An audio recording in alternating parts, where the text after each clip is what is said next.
Well,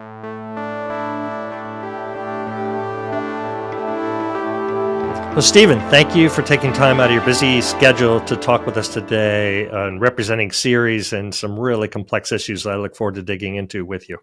Thank you, Duke, for your time and for all you do to share information with your listeners. Thank you so much.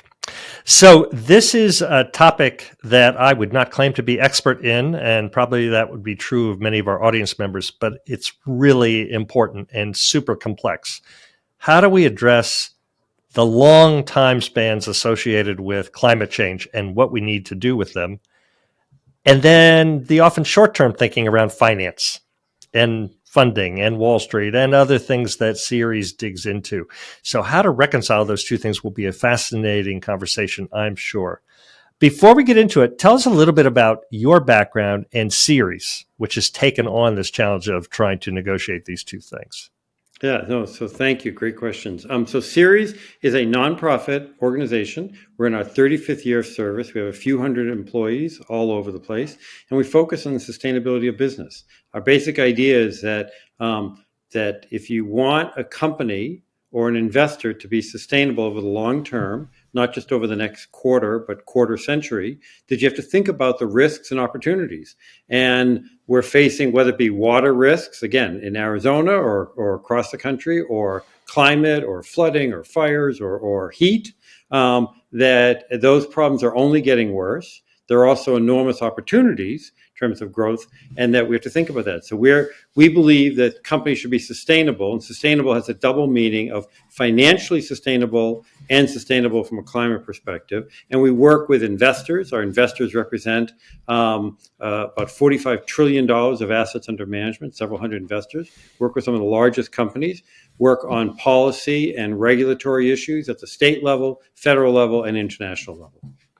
So investors and companies are obviously thinking about exactly what you just mentioned, the sustainability and viability and benefits of their investment, and a company wants to be around. So when you're talking to them about things like climate change that they need to have factored into their business, are you just having people come to you who are inclined, or are you able to convince people who might not have thought about this with regard to their balance sheet and say, wow, I guess I really do need to be factoring some other things in there? How does it come about that you work with certain groups? So, there are more and more climate issues that are affecting people, whether it be, again, in Arizona, the heat that you have seen, and now it's affected every company, to the storms across the country. NOAA, our federal government, has said that in the 1980s, we had $1 billion storm every 4 months, one every 4 months. Last year, we had it every 2.5 weeks. And that's, again, fires, floods, tornadoes. So almost every place in the country is facing some kind of climate risk. And then if you're a company, think about your supply chain, the widgets and the parts that go to make your various products or services. Everyone's affected. And we all saw during another nature-based crisis, the pandemic, how we ran short of, at one time it was computers, one it was diapers, it was chips, so cars. So that the supply chain is very fragile. I'll give you one example now. The Panama Canal is facing a drought. Mm-hmm. There are 40% less ships going through. So if you buy from a company, or you work for a company, or you invest in a company, and that company needs some part that comes through the Panama Canal, it might not meet its deadline. So whether that is ordered for graduation coming up, or Christmas, or whatever it might be. So more and more companies are understanding climate is an enormous risk, and that they understand that they want to be around for a while and they want to grow and thrive. So and more companies are addressing this. Now, from our perspective, they may not be doing it as fast enough and more as comprehensive, but it's very few large company CEOs that say climate is not a risk. It's now, what are they going to do about it? How quickly? And climate is an opportunity. The world spends around $1.9 trillion, so a big number, on new renewable energies. We have to double that in the next several years here and around the world. So if you're selling lots of products or services, you can make money because you'll be selling more, whether it be solar or carbon capture. But even if you're a Coca-Cola and you want to reduce your water use, or find other ways to recycle or reduce emissions. So there is both a way to reduce costs, increase revenue, as well as reduce risk. So the number of companies we work with is growing. It's not as fast as we want, but it's growing every day. And it's a double-edged sword, right? If I'm running a company that maybe isn't directly related to alternative fuels, for example, but a product, or I'm a builder, I'm a developer, whatever I might be, telling people that my business is more fragile than you might have thought due to things like heat, which is a little different than a storm. Do I really want to be talking about that? On the other hand, failure to talk about that, and then there's a big surprise, or I can see something happening and I really don't address it. This is a complicated issue in terms of human nature, right? Not just numbers, but how to embrace what you're talking about and find the good in doing that. Absolutely. And it's complicated because, for public companies, they're very focused on the short term, like the next quarter, the next 3 months. Mm-hmm. And so you may not have a climate crisis in the next 3 months, but in the next quarter century, and when you build a new plant or you start a new product line, you don't think about that from, I'm going to get my payback in 3 months. It's going to be a long term. Or if you're thinking about a retirement fund, the average employee today working in the United States will retire in 23 years. 23 years. So think about how the world will be different, how Arizona will be different, how Florida, how other places. Right. So yes, and part of the challenge is for Fortune 500, the average CEO turns over every 6.5 years on average. Again, those are round numbers. Right. So if you're a CEO, you have to think about what's good for the company while I'm a CEO, but also to lay the foundation for the next CEO and the CEO after him or her. Mm-hmm. Mm-hmm. Having been at a roundtable last night with some very influential and powerful business leaders in this community, I saw firsthand the desire to think long-term, but also the inability to do it. And even talking about the next generation, different thoughts about people who see business leaders and say, I'd like to be like that.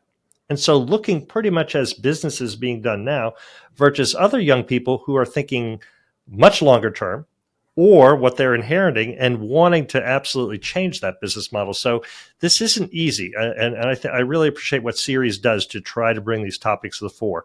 Tell us a little bit about the accelerator for capital markets, one of the things that you manage. Yeah, so it's not most accelerators are in helping small businesses to grow. That's not what we do. We're trying to accelerate the pace of change in the economy. Right. So we work with banks, investors, insurers, accountants. What is one thing that every company needs? They need insurance. They need a banking relationship. So if you can go to them and impact the financial institutions, that will in turn, so it can accelerate the pace of change for the entire economy. So we work with, again, all the financial players and their regulators, the SEC, state banking, insurance, Federal Reserve, and many other organizations to try to accelerate the pace because we don't have a lot of time. That, the projections say that the world should be reducing by almost 50% emissions by 2030. That's essentially 6 years. Right. And that's tomorrow. So that none of us, including Series, are doing enough. Right. And I think about these numbers that are put in front of young people all the time. My own kids and now grandkids included. And when you hear what you just said, there's a definite possibility that one grows despondent about that because we're certainly not seeing anything that would suggest that we can do what needs to be done in 6 years. But we all get up in the morning and we keep on trying and we keep on pushing that. So you're operating in an environment where you're seeing just unbelievable challenge in front of you, yet you're trying to put a greater degree of awareness in front of people. One of the ways that comes about is through describing businesses and the things that they need to be doing. And disclosure has come up a lot. You've mentioned the SEC. Tell us about the SEC's desire or the discussions happening with the SEC about disclosing how your business functions such that you do take a longer term view in that business and people can understand precisely how you're engaged in that business. Yeah, no, exactly right. And you talked about your kids and grandkids. So part of the reason that I am inspired for this work is my granddaughter Macy, who's just 15 months. And when I think about if she decides to go to college, that'll be in 2040. And what's the world going to be like Yeah. when she's, again, if she decides to do that? So I am inspired. Despite all these challenges, I'm also an incurable optimist in terms of these areas. So the SEC. So one of the investors have been saying for many, many years that what they need is good information. This started, why did the SEC start 91 years ago? It was because investors weren't getting good information. And so the SEC started back then this very quote unquote radical thing of requiring audited financial statements. Today, that's very commonplace, but that was very controversial at the time. The SEC's first time that we've been able to identify that they talk about environmental issues was in the 1970s. So they've been talking about this for a while in different ways. Then our first meeting with the SEC was 21 years ago. Then in 2010, the SEC came out with a climate disclosure guideline, not a regulation, but a guideline. And that as climate risks have gone up, investors are saying it's a bigger issue. And so more and more investors have been meeting with them, writing to them, et cetera. So 2 years ago, the SEC came out with a draft rule saying, here's what we're thinking of saying, what do you think about this? They got more comments than anything in their history, 91 years. 24,000 comments, and investors overwhelmingly supporting it. In fact, 80% of the comments they got were supportive. And then they came up with a final rule in March, a little while ago, and it was it was good. It wasn't everything we wanted, like a lot of things in life. There are compromises, and happy to share more details. The SEC is not an environmental agency. Right. They shouldn't be an environment. They're a regulatory agency, and their job is to ensure that the capital markets is strong. And investors, big investors, individuals think about their own 401k are saying, I want good information or I want my investment manager to have good information. This is just giving them good information. The SEC rule does not require a company to do anything except for sharing information. In other words, they could still be a big polluter, and the SEC wouldn't do anything about it. Then the market's going to do something about it. And that's really the key element. This is simply disclosure, not divestment. And then the market will respond what to do. So I'm sure a listener might be saying, well, let's say I have a new CEO takes over a company and I really want to disclose. I want to be providing those investors with a lot of information. I think I owe it to them. I don't know if a CEO might think in those terms, but it might include some things like you just described. There's some things that my company does, like polluting or whatever it might be, and that could actually have a bearing on the long-term sustainability of the company. Have you seen when people get out front of these issues in a legitimate way to tackle them? Not only they're disclosing, but they're addressing them. What happens to the stock or fortunes of that company that you've witnessed? Well, there is an expression that sunlight is the best disinfectant for any issue you're facing. And so more information is good. And it may mean a challenge, and it'll put competitive pressures. Let's say there's 10 companies in any sector. Banks, cement, restaurants, whatever it is. And then they all get disclosed, and Bank X or Cement Company Y says, oh, I thought I was doing a good job, but look at my competitor. They're doing this. Or, hey, I'm actually doing better than them. It will move the market towards excellence. The SEC is not going to require that. But if investors may, or the press, or employees may say, hey, why is Company X doing this and we're doing that? So, yes, it will have an impact over time, but it's not a regulatory impact. It's a market impact. Right. And we have to think that's what we support the free market as long as the markets have good information. And so that's exactly what the market should be doing. I assume underlying that is, you mentioned cement and concrete, which is, by the way, one of the significant problems we have in this world and the negative byproducts of how we build buildings and the use of concrete cement. If my company demonstrates how it's reducing some of the negative effects there, you'd like to believe, and maybe you have the stats to prove it, that people are going to come to my company over that company, because the clients who are going to live in that building and the clients who are going to work in that building want to know it was built in a certain way. And so this is when you talk about opportunity. You believe there's opportunity there for, if you will, doing the right thing financially, environmentally, otherwise. Yes, but it's not that I believe it. Markets have shown it. I mean, Okay. there are many studies that show this. Hmm. I'll just give you one example. Recently, the federal government issued new rules on procurement, and they're basically saying for companies to use the highest level of sustainability in those purchasing of products. So that there is a steel company, there's more than one, but that makes zero steel that's net zero as part of that. And there are many other innovations in building products and in farming and in lots of other things. And so, yes, absolutely, the market will reward it. It's not efficient in that it's going to happen in that quarter. You know, but like a lot of things, you're making an investment now. And, 2 years ago, over 700 companies decided to leave or dramatically reduce their operations in Russia because they felt if they stayed there, they'd be supporting a regime. And so many of them, they gave up plants or equipment or stores or things like that, but they thought it was in their company's best interest. If they just looked at the next quarter, they wouldn't have made that decision. If they look at the company's reputation, so that's an example. That was not a climate example, but where you have to look at that. So as a CEO or a senior person, you often have to make longer term decisions. And this is one of them. And there are enormous examples of companies that have grown dramatically because of their areas. Either they've grown dramatically in their revenue or they've reduced costs. There's some big food companies, brand names that have reduced their water use by 50, 60, 70%. So I want to talk about just a little bit more about the SEC and disclosure, and there are various levels of disclosure. Scope 1 is what my company does. Scope 2 would be where I procure some things like the power or water or things to make my company run or produce the things I do.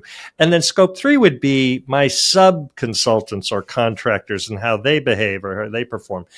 If I've got this right, as is often the case, California is taking maybe the most aggressive or progressive stance with regard to this and really going down to Scope 3. And that may not hold true for the rest of the country. What does that mean for California? If you know about 10 across, California is in a geography we look at as we look at the area covered by the I-10 from California to Florida. California continues to be a leader in that regard. How do you think that will play out for them and what will happen next week in Congress with regard to this legislation? Yeah, no, it's a great question. So so for your listeners, California passed two laws last October of 23. Ceres was a prime sponsor of those laws that require disclosure of public and private companies.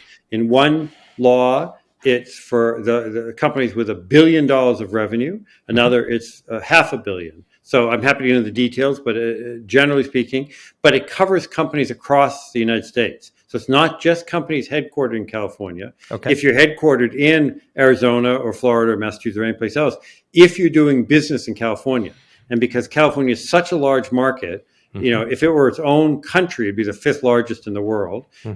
Most billion-dollar companies are doing business in California. So it will affect overall. And we happen to support Scope 3. The SEC does not include it. They included Scope 1, Scope 2. So that's a good thing. We wish they'd include Scope 3. But there are also the international standards. There are a lot of companies that do business in Europe or in Asia. And there are now many international climate disclosure rules. Again, happy to talk about the details if helpful, that include all of these things in Scope 3. So our belief is there is a organized, unquestionable march towards systemic mandatory disclosure, just as there was decades ago to having audited statements, and that over the last 20 years, we've seen the growth of voluntary statements, voluntary climate statements. And so that's a good step, but having them mandated, you'll get they'll be the same form, the same methodology. Right now, we have a climate Tower of Babel with lots of great organizations, but they're not all speaking to each other. That's worth a whole discussion right there. If that's true, where does Ceres find itself in that tower? So Ceres, we believe more information, more consistent information is important. So that if I'm an investor and I want to compare gee, not me as an individual, but I represent $1 billion or $1 trillion of assets, and I'm going to put in blank million into a company and say, well, I want to compare them. It's a restaurant chain, or it's a cement company, it's agriculture, or whatever it might be. I want to compare them to their competitors, and one of the factors is climate use. Because if they're off center on that, that's going to lead to more costs later. It may lead to fines. It may lead to shutting things down, and to go from there.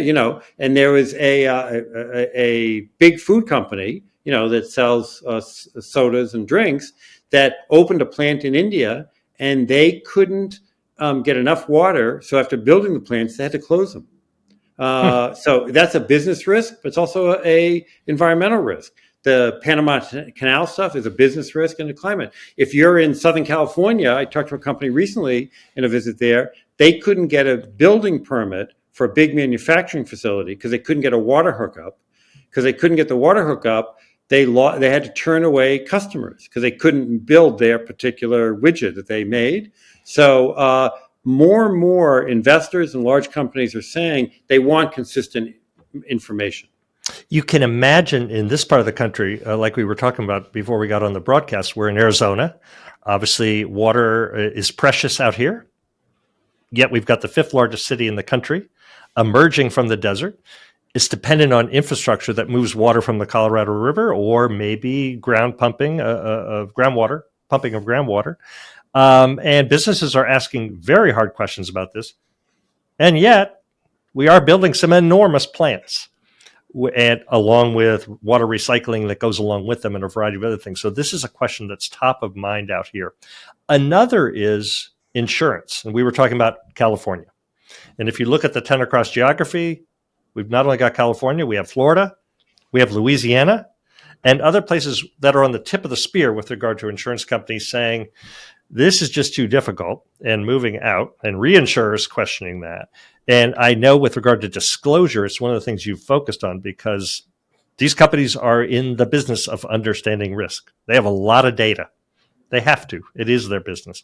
So talk up to us about insurance and how it plays into your understanding of what needs to be disclosed and the health of these companies, so to speak.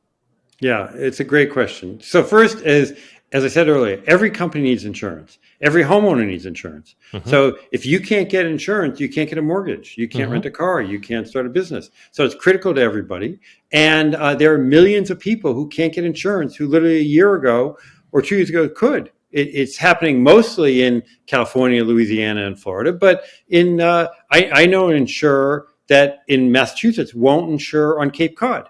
I know another one that won't insure all of Long Island, New York. So it's happening all over. So it's a greater risk, and prices are going up, and not going up, 5%. I was in California recently, as I mentioned, and several conversations about people whose residential insurance had gone up from 1,000 to 5,000 or 8,000 or 10,000, literally like closer to what their mortgage was costing them. And they can't afford it. So it's having an enormous impact. The insurance industry, I give them credit because the insurers and their regulators require a common form of climate disclosure. So they're ahead of the SEC, and we're doing analysis of that. That's the good news. The bad news is they're not moving fast enough. That the insurance industry is the canary in the coal mine. And there are great examples where they have led. I'll give you just 2 quick examples. In 1893, the World's Fair, the first time there was going to be a public demonstration of electricity to a mass group. And actually the person who organized it was Nikola Tesla.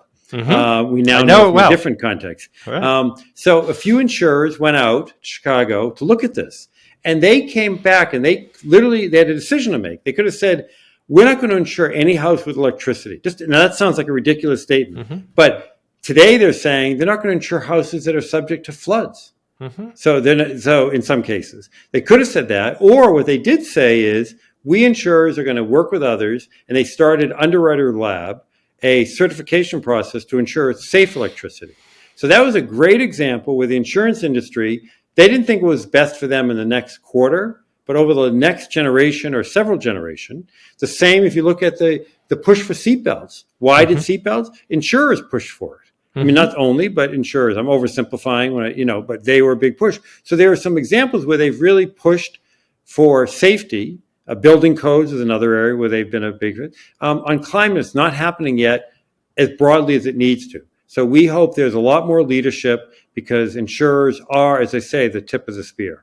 Yeah, you mentioned that insurers are the canary in the coal mine. In our most recent 10 Across Summit in Los Angeles, it was fascinating. Over the course of 3 days, when the insurers got on the stage, and I'm talking about Dave Jones, the previous California insurance commissioner, the North American head of Munich Re, and others, the room suddenly filled up as if insurance is going to save us from ourselves, right? They're going to make our prices so high, we'll start to behave properly. We won't live on the coast or in places that are highly vulnerable, or we'll trim around our yards where there's fire to make sure that our houses are less vulnerable.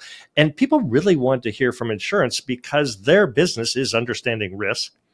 And disclosure has to be a part of that. But they also, the insurer said, don't count us to make decisions for you. Don't expect us to be the adults in the room. So insurance is a very special case, which I think is a barometer of our ability to use the market to drive, we think, people towards the right solutions. Is that a right way to think about insurance? Absolutely. I would encourage every one of your listeners, to talk to your insurance company, whether you're thinking about it for residential or your business. And first, have they released their climate plan? We think every company should do something very simple, not simple, but straightforward. Should have a climate transition plan. Here's where they are today, and where should they be in 3 years, in 5 years, in 10 years? And what do they want to do to reduce the risk? So to try to look at that area. And I agree that we shouldn't look to them. Insurers, they have a lot of information, as you've said correctly, but they don't share it because they view it as their competitive information, competitive. So there is a process now, without getting too in the weeds, where there's no federal insurance regulator. It's all done at the state level. Right. But there is an agreement now with the Federal Treasury Department and the National Association of Insurance Commissioners to share certain demographic information. And that'll be out in the fall, and that's very important. We think there needs to be more information, more examples of leadership, we don't think insurers should be insuring new coal plants or things like that, and be building up a greater expertise in these new and renewable energies. But what you just mentioned came up in these discussions, and it's really interesting. These insurance companies are very smart.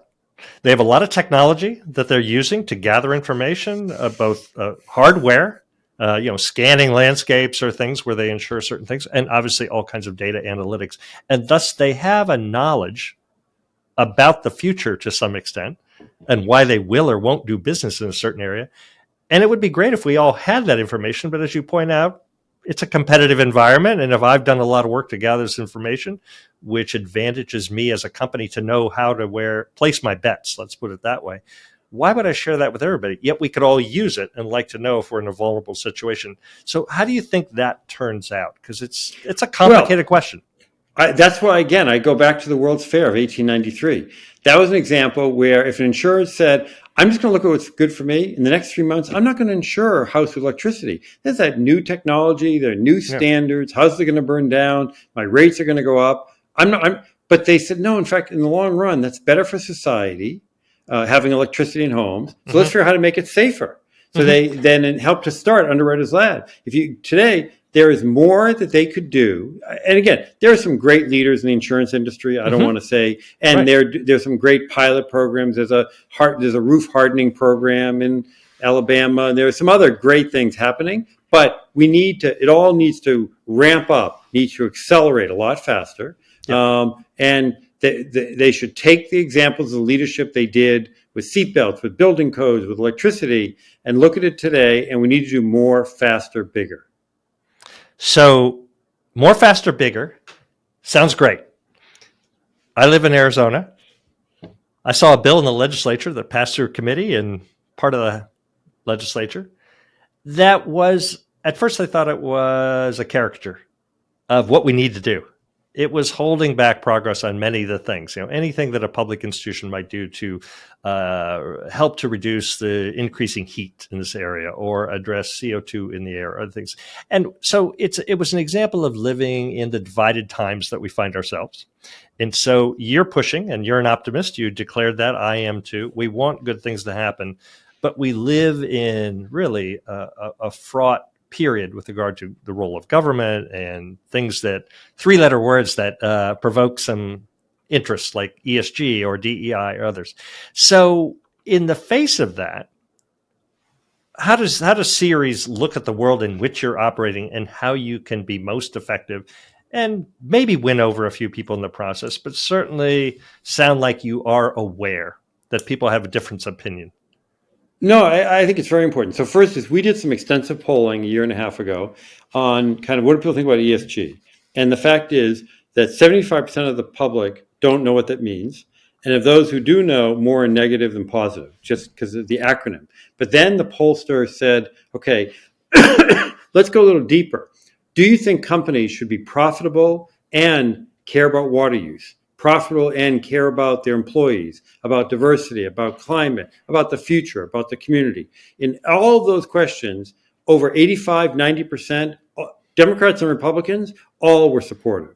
So what that says is the acronym is not helpful, ESG, because people don't know what it means. Mm-hmm. But if you get to the underlying, there is a broad base, even in this polarized world that we live in, so we of support. So we started this initiative, and we call it, let me see if I can, Freedom to Invest. There you go. And so and people can go freedomtoinvest.org, okay. and that we think companies should be free to think about the rights, the risks, and the opportunities they face. And there are lots of bills, including in Arizona and many other states, that would say, if you have a climate policy, if you have an ESG policy, you can't do business with the state. Right. And we think that's just ridiculous, right. That we think the market should respond. And it shouldn't be the only thing you think about. But if, would I want a bank that isn't looking for business opportunities or thinking about risk, or an insurance company or an investment firm? Absolutely not. So we oppose those,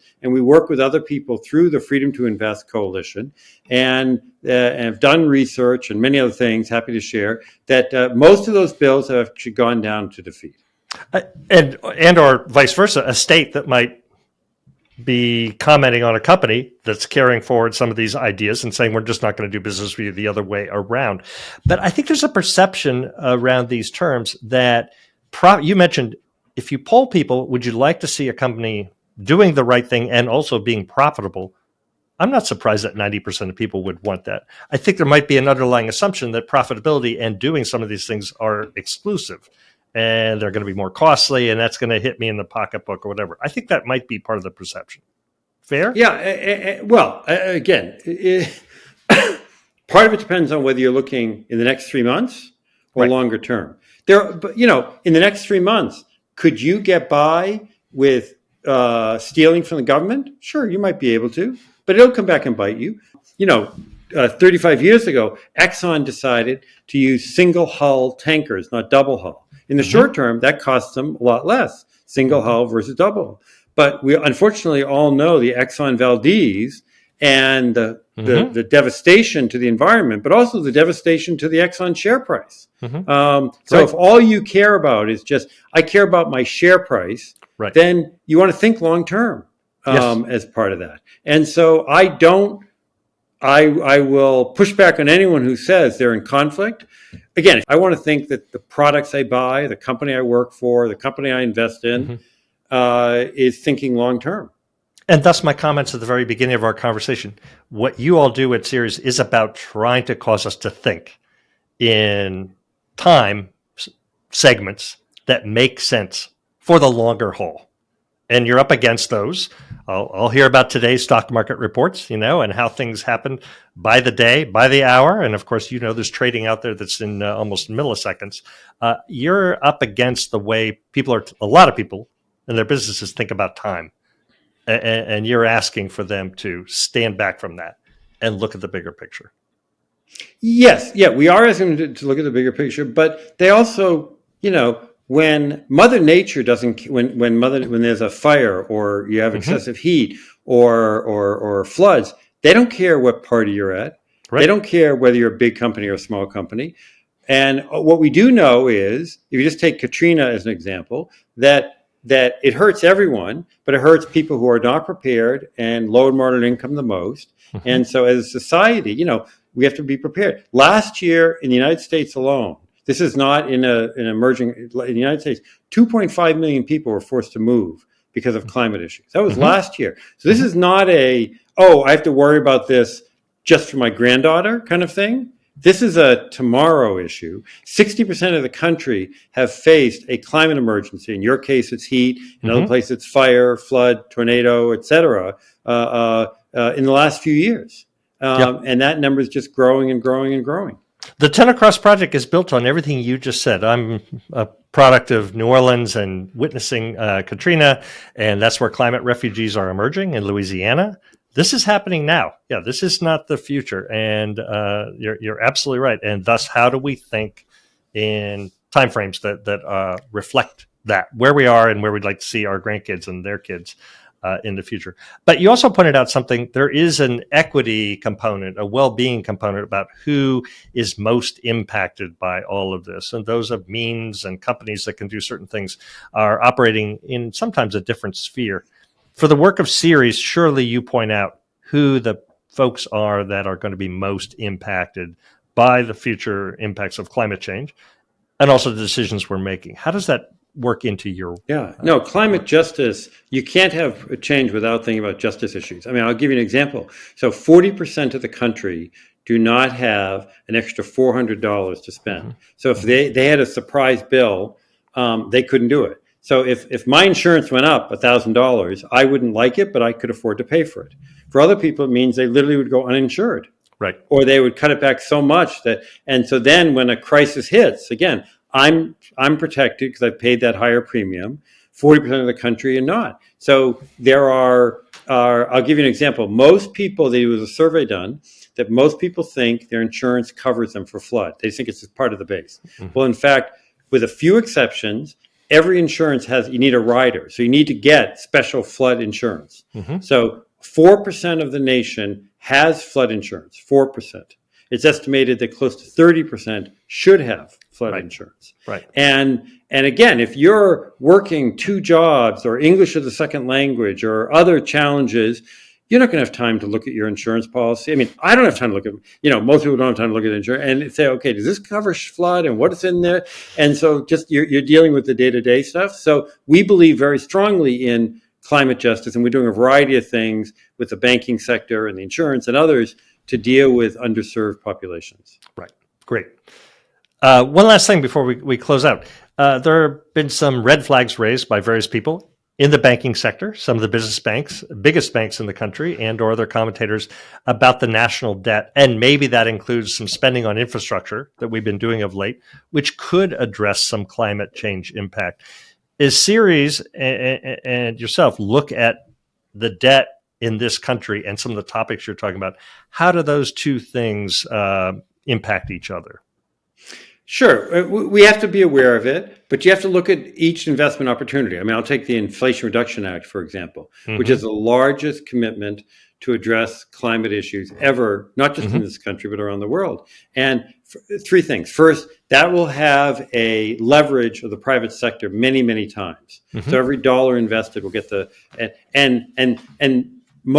is most of that money will be spent in this country, whether it be on weatherproofing or solar or on other kinds of equipment. So it's creating jobs, and that we live in an interconnected world. That we all saw our food prices went up when Russia attacked Ukraine because of the wheat issue. So if we can help another country, Africa used to be a net exporter of food. Now they're a dramatic importer of food. Right. There's going to be enormous famine in the next decades because of climate. If the world doesn't do something, what are we going to do? And we've seen cases where the U.S. has helped other countries that are in need, and we're doing it now. So every investment, you have to look at those to make sure they make sense. But the current things that we're doing now, infrastructure, I mean, with the bridges and other things, we need to do those things. We've waited for decades and decades, and those need to be done, and they need to be done in a smart way to plan for the next 50 years, not the last 50 years.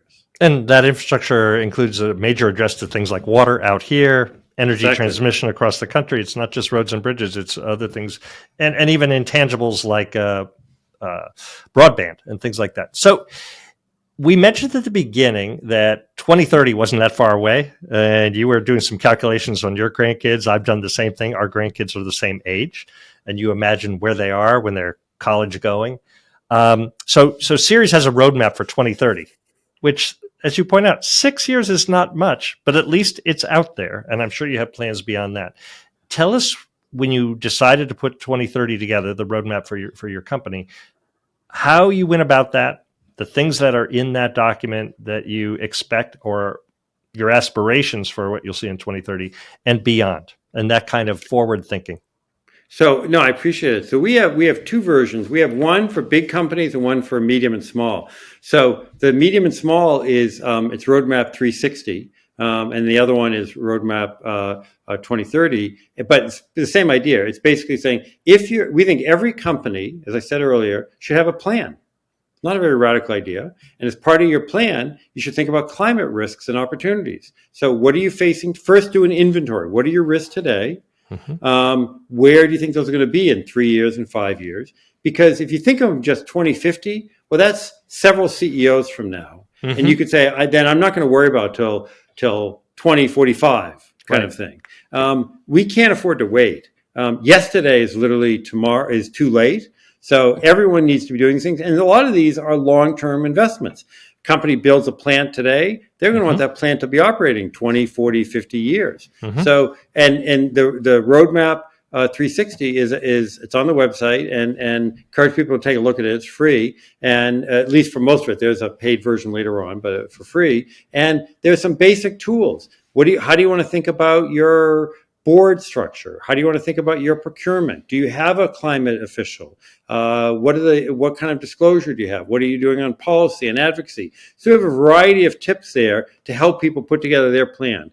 Every company needs their own plan. There's no, quote, one size fits all, because every company is a little different. What they sell, what their products are, what their suppliers are. But every company is facing these risks and opportunities. And you're seeing that the rate of success, given the urgency of these issues, is on the uptick versus maybe, we were talking about ESG just a little while ago, the political climate that might cause people to postpone some hard thinking on these topics. How are you seeing the trend line? Companies and investors are still working hard and making progress.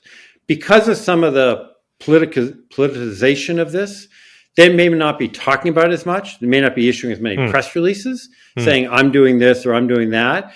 That is less than it was maybe a few years ago. But when you actually look at the companies doing the work to reduce the carbon output, looking at water, biodiversity, those long-term building products for the next generation of things, they're working hard. And now, having said that, no one's doing enough. I mean, Ceres isn't doing enough. So there is an urgency about all of this, but we're seeing more leadership than we've ever seen before.